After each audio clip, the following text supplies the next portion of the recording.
सम्पूर्ण दर्शकवृन्दहरुमा नमस्कार। सधैँ नयाँ भिडियो ल्याउने क्रममा दर्शकवृन्दहरु फेरि पनि यो नयाँ भिडियो लिएर आएको छु। लिइरहेको छ आजको प्राकृतिक मनोरम दृश्यहरू रहेको छ। नेपालको मध्यपश्चिम भेगमा अवस्थित सल्यान जिल्ला प्राकृतिक सांस्कृतिक र ऐतिहासिक दृष्टिले अत्यन्त समृद्ध जिल्ला हो। यो हाम्रो कर्णाली प्रदेशको अवस्थित एउटा जिल्ला पनि रहेको छ सल्यान। यसमा यही जिल्लाको सबैभन्दा प्रसिद्ध र आकर्षक पर्यटकीय गन्तव्य मध्ये कुपिण्डे दह एक हो। कुपिण्डे दह केवल एउटा ताल मात्र होइन, यो सल्यान जिल्लाको पहिचान, गौरव र सम्भावनाको केन्द्र हो। स्वच्छ पानी, प्राकृतिक सौन्दर्य, धार्मिक सांस्कृतिक महत्त्व, जैविक विविधता र पर्यटन सम्भावनाले कुपिण्डे दहलाई नेपालकै महत्त्वपूर्ण प्राकृतिक सम्पदाको सूचीमा राखेको छ। कुपिण्डे दह सल्यान जिल्लाको कुपिण्डे नगरपालिकामा अन्तर्गत अवस्थित छ। दाङ, रोल्पा, रुकुम पश्चिम र प्युठानसँग जोडिएको सल्यान जिल्ला भौगोलिक रूपमा पहाडी भूभागमा फैलिएको छ। यही पहाडी परिवेशको काखमा रहेको कुपिण्डे दह प्रकृतिले दिएको अनुपम उपहार जस्तै हो। कुपिण्डे दहको नामकरण कसरी गरियो त भन्ने बारेमा अब हामी चर्चा गर्छौं। कुपिण्डे दहको नामकरणबारे विभिन्न जनश्रुति र कथनहरूको प्रचलित छन्। केही स्थानीय बुढापाकाहरूका अनुसार कुपिण्डे शब्द कोप खाल्डो कोप बनेको खाल्टो भनेर हामी बुझ्दछौँ र डाँडा अथवा डेरीबाट बनेको हुन सक्छ। समयक्रम अनुसार उच्चारण परिवर्तन हुँदै कुपिण्डे बनेको मानिन्छ। तसर्थ यसमा कुप भन्नाले त्यहाँको स्थानीय बुढापाकाले भनेअनुसार खाल्डो हो। त्यो खाल्टोमा डेरीमा पानी जमे जस्तो हुनाले त्यही भएर यसलाई कुपिण्डे भनेको मानिन्छ। अर्को जनविश्वास अनुसार कुपिण्डे कुनै प्राचीन व्यक्तित्व वा ऋषि मुनिसँग सम्बन्धित नाम हुन सक्छ भन्ने आकलन गरिएको छ। कुपिण्डे दहको इतिहास निकै पुरानो मानिन्छ। यस क्षेत्र वरिपरि प्राचीन बस्तीहरू रहेको प्रमाण स्थानीय किम्वदन्ती, मन्दिरहरू र पुराना संरचनाहरूबाट पाइन्छ। परम्परागत रूपमा यो दह धार्मिक अनुष्ठान र श्रद्धा, पूजा अर्चना र सामाजिक मेलमिलापको केन्द्र रहँदै आएको छ। कुपिण्डे दह सल्यान जिल्लाको सदरमुकाम खलङ्गाबाट करिब 23 देखि 30 किलोमिटर दक्षिण पश्चिम दिशामा अवस्थित छ। सडक सञ्जालको विकाससँगै हाल यो स्थान मोटरबाट सजिलै पुग्न सकिने भएको छ। क्षेत्रफल र गहिराईको बारेमा अब हामी चर्चा गर्छौँ। कुपिण्डे दहको क्षेत्रफल करिब 24 हेक्टर अनुमानित रहेको बताइन्छ। दहको गहिराई स्थान अनुसार फरक छ। कतिपय स्थान निकै गहिरो देखिन्छ भने कतिपय किनार क्षेत्रमा उत्तलो छ। दहको पानी वर्षभरि प्राय स्थिर रहन्छ, जसले यसलाई स्थायी तालको रूपमा चिनाउँछ। कुपिण्डे दहको प्राकृतिक जलस्रोतबाट भरिने दह हो। वरपरका डाँडा, भूमिगत पानी र वर्षाका कारण दहमा सधैँ पानी रहन्छ। यही कारणले यस दहलाई कहिल्यै नसुक्ने दह भनेर पनि स्थानीयहरूले भन्ने गरेका छन्।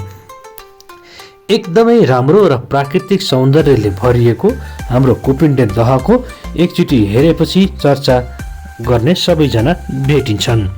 कुपिण्डे दहमा प्राकृतिक सौन्दर्य र सम्वर्धनको निकै आवश्यकता रहेको स्थानीयहरू बताउनुहुन्छ।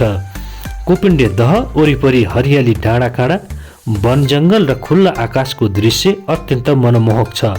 बिहानको समयमा दहको पानीमा देखिने सूर्यको प्रतिबिम्ब, बेलुकीको समयमा अस्ताउँदै गरेको सूर्यको सुनौलो झल्को र रातिको समय चन्द्रमाको छायाले दहलाई स्वर्गीय सौन्दर्य प्रदान गर्छ। तसर्थ यस क्षेत्रमा बिहानको उदाउँदो घाम र बेलुकाको अस्ताउँदो घामलाई निकै नै स्वर्ग जस्तो क्षण त्यहाँ चाहिँ बिताउन सकिन्छ।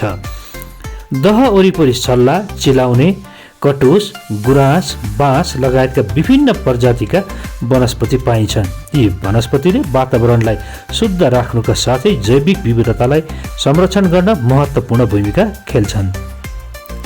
कुपिण्डे दहमा विभिन्न प्रजातिका माछा, भ्यागुता र अन्य जलचर जीव पाइन्छन्। साथै वरिपरिका वन क्षेत्रमा चराचुरुङ्गी, स्याल, खरायो, मृग जस्ता जीवजन्तु पनि देख्न सकिन्छ। चराहरूको चिरबिराटले दह क्षेत्रलाई अझै रमणीय बनाएको छ।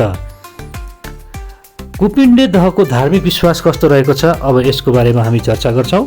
कुपिण्डे दहलाई स्थानीय बासिन्दाले धार्मिक दृष्टिले अत्यन्तै पवित्र मान्छन्। दह वरिपरि शिव देवी देवताका साना ठुला मन्दिरहरू छन्। विशेष गरी जनै पूर्णिमा, माघे सङ्क्रान्ति, बाल चतुर्दशी जस्ता पर्वहरूमा यहाँ श्रद्धालुहरूको ठुलो भिड लाग्दछ र यो भिडमा आएर वर माग्ने चलन पनि निकै रहेको छ। स्थानीयका अनुसार यहाँ कुनै पनि व्यक्तिले आफ्नो बालबच्चा नभएको खण्डमा यहाँ बालबच्चा पाउने पनि एक किसिमको धार्मिक आस्था रहेको छ।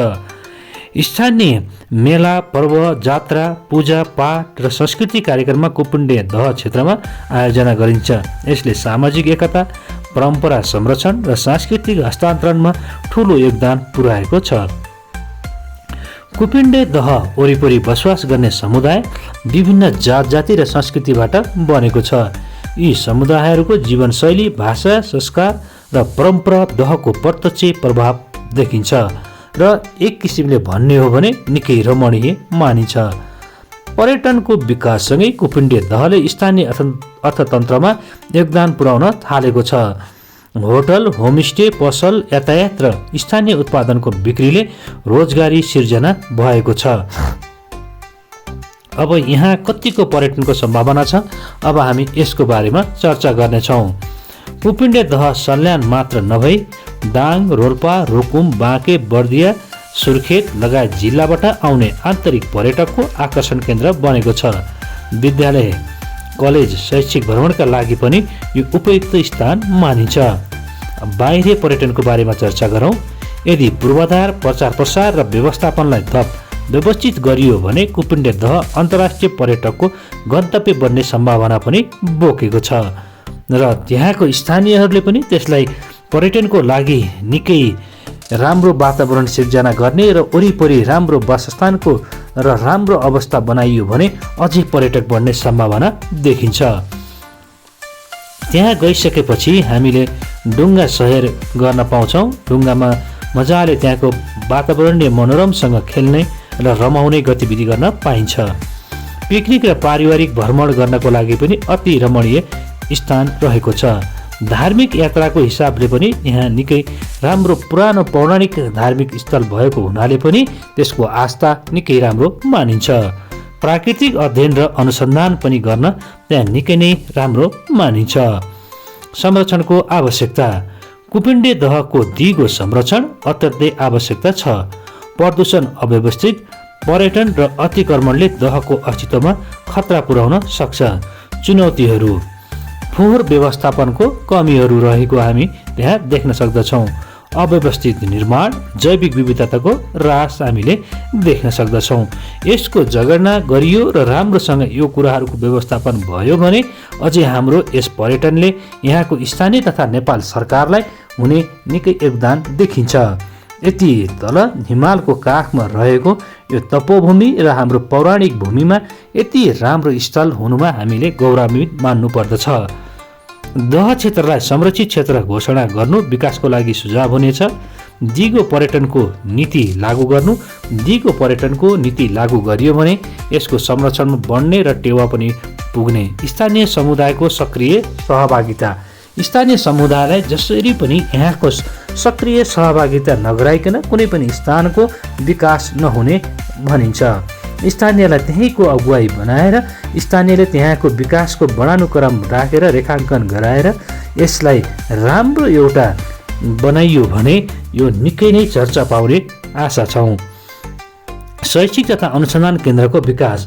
हिमालको पहाडको काखको मुनि र स्वच्छ पानी र प्राकृतिक पानी कसरी भयो भनेर शैक्षिक तथा अनुसन्धान केन्द्रको र त्यहाँ पाउने जडीबुटीको अध्ययन केन्द्रको विकास पनि गर्न सकिन्छ।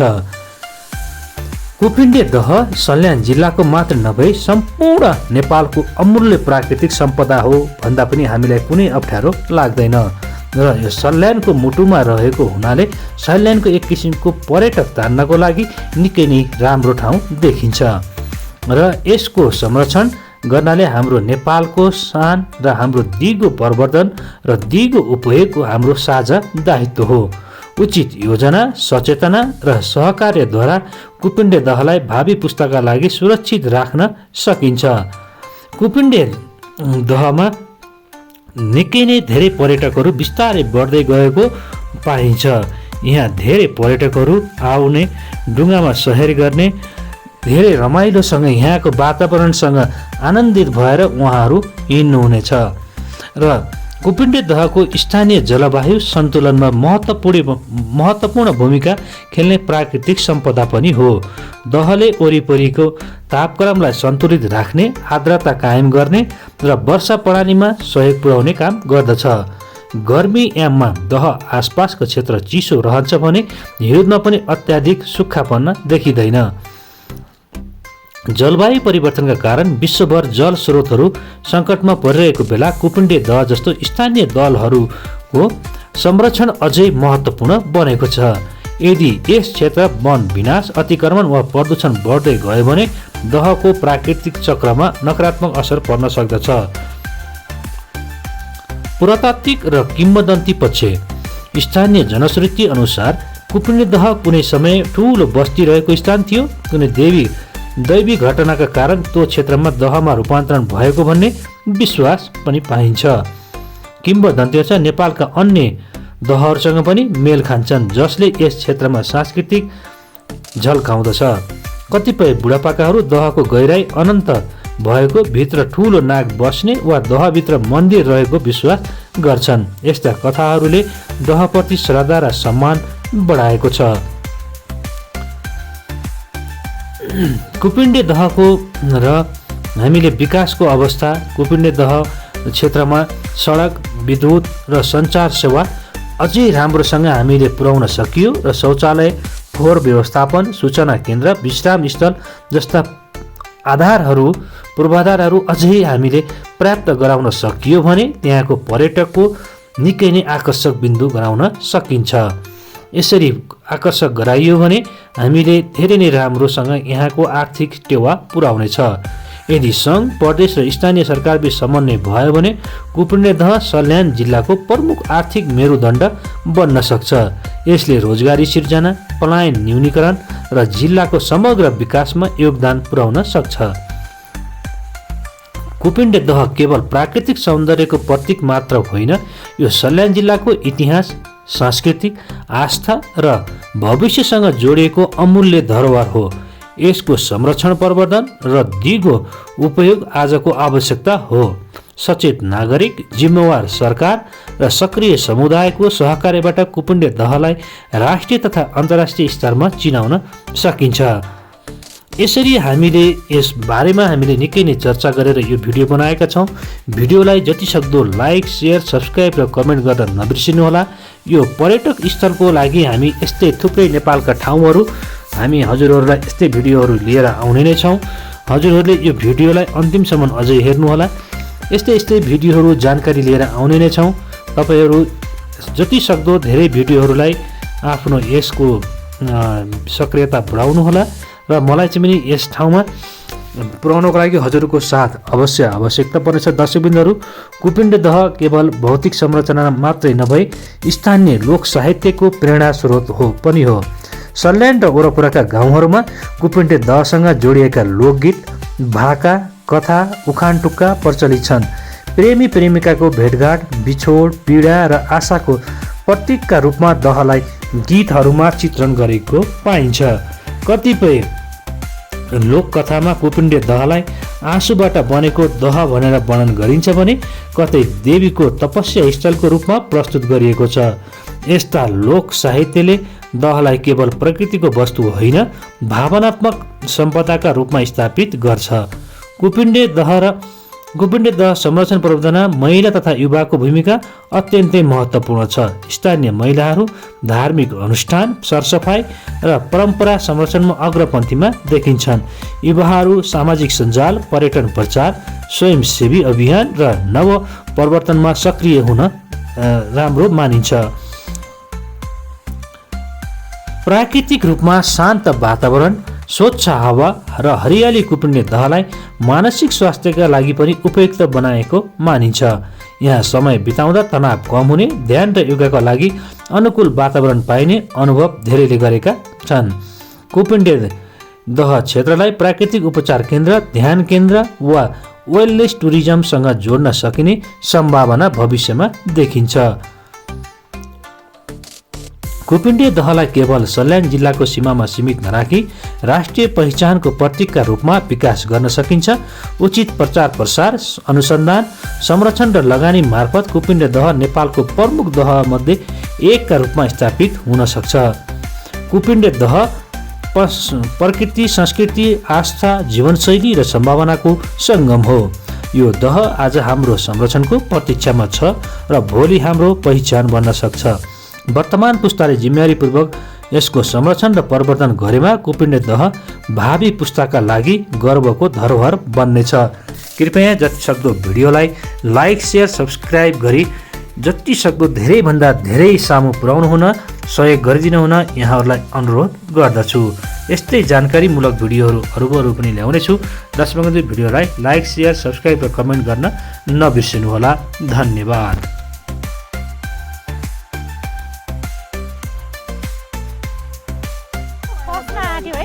म त एक चलाएको छु त्यहाँ खस्छ म समात्छु नि।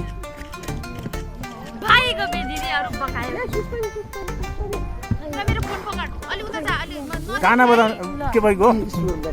ब्याट्री लो भइगयो। हाम्रो त ब्याट्री लो भइगयो। के त सानो पुइ भेरी गुड।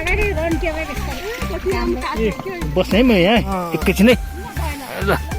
हो सिधा हो त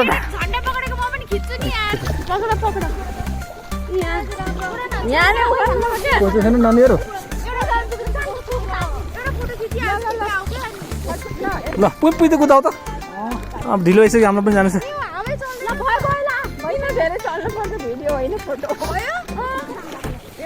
मन्दिरमा दर्शन पनि त गर्ने होला यार।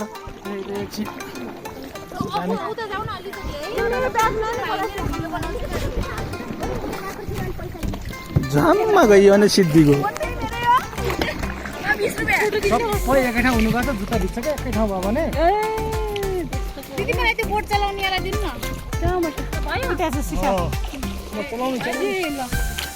त्यसको त खुट्टै कामै त मेरो त बसेर हल्का टेढो जस्तो मान्ने क्या। अब ठाडो गरौँ न। अब ठाडो त्यसवाला सकियो। त्यसवाला है यो लु बन्द गरेर के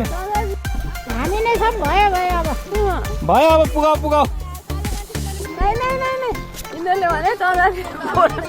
पसिना आयो क्या तिम्रो त।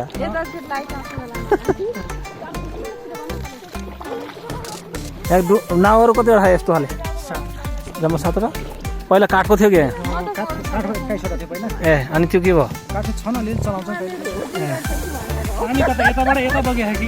पानी बगेको होइन, हावाको तालमा यो पानी।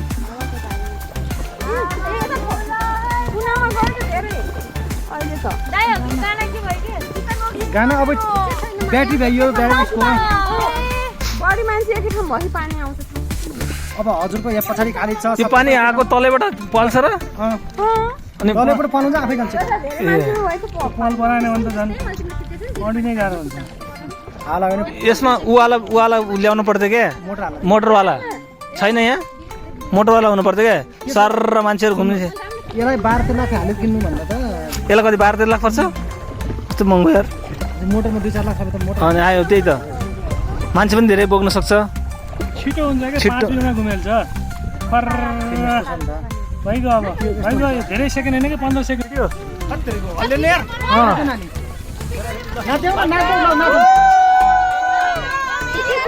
अलिक पछाडि आऊ न।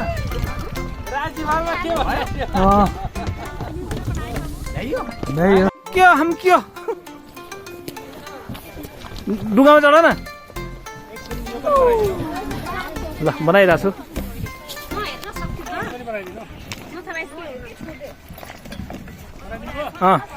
काटम 15 हरिफ घाम आयो। माथि लडियाला है, लडियाला सबभन्दा ख्याल गरेर 15 सेकेन्डको। ल भयो।